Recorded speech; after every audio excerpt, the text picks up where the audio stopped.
বরিশাল্লা মন্ডুরের সাথে নিয়ে শেষবারের মতো চলে গেলাম খেজুরের রস চুরি করে খাইতে। আসসালামু আলাইকুম, হ্যালো এভরিওয়ান, কি অবস্থা সবাই কেমন আছেন? এর আগের বার যখন খেজুরের রস চুরি করে খাইতে যাই সেই সময় মতিনকে ভূতে ধরছিল, তো যার কারণে আর কি সেইবার ঠিক মতো রস খাওয়া হয় নাই।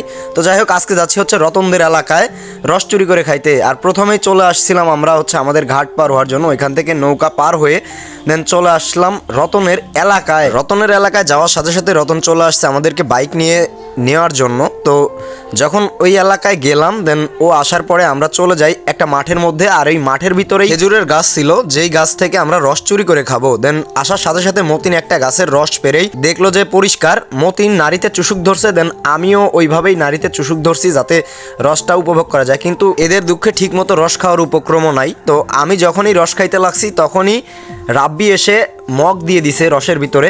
তো দেখলাম যে প্রচুর পরিমাণে ডাই আছে, যার কারণে আর কি খাইতে পারি নাই। আর আরেকটা কথা সেটা হচ্ছে যে বর্তমানে খেজুরের রসের ভিতরে বিভিন্ন ধরনের পোকামাকড় প্লাস বাদুর এসে মুখ দিচ্ছে, যার কারণে নিপা ভাইরাস নামের একটা ভাইরাস হচ্ছে, যেটা থেকে আপনারা সবাই সাবধান থাকবেন। আর এটা শোনার পরে আমি তো ভাই একদম পুরাই অবাক, যার কারণে রস খাওয়াই বাদ দিয়ে দিছি। ভাবছিলাম যে আর রস খাবো না।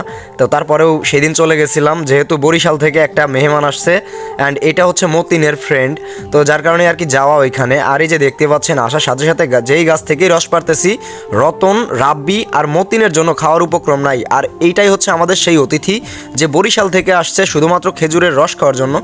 আর যেই মাঠে গেছিলাম ওই মাঠে প্রচুর পরিমাণে বাতাস হচ্ছিল আর সেই হারে ঠান্ডা পড়ছিল যা বলার বাইরে।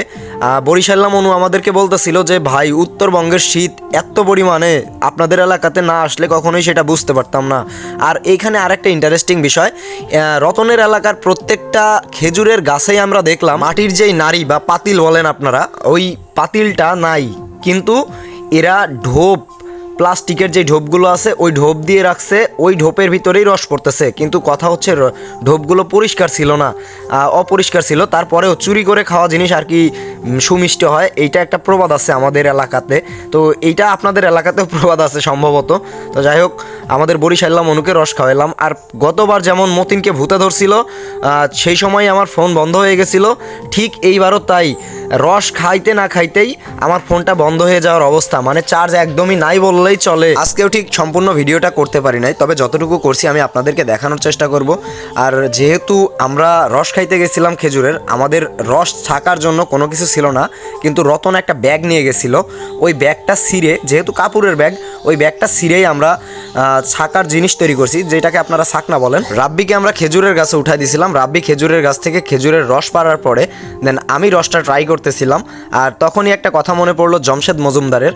জমশেদ মজুমদার আমাদের উত্তরবঙ্গে রস খাইতে আইসা ওনার একটা ভিডিও ভাইরাল হয়েছিল, যেই ভিডিওতে উনি বলছিল আল্লাহ এত সুমিষ্ট, ঠিক ওই কথাটা মনে পড়ে যায়। যাই হোক, অনেক বকর বকর করলাম, আজকের মতো এ পর্যন্তই। দেখা হচ্ছে নেক্সট কোনো ব্লগে।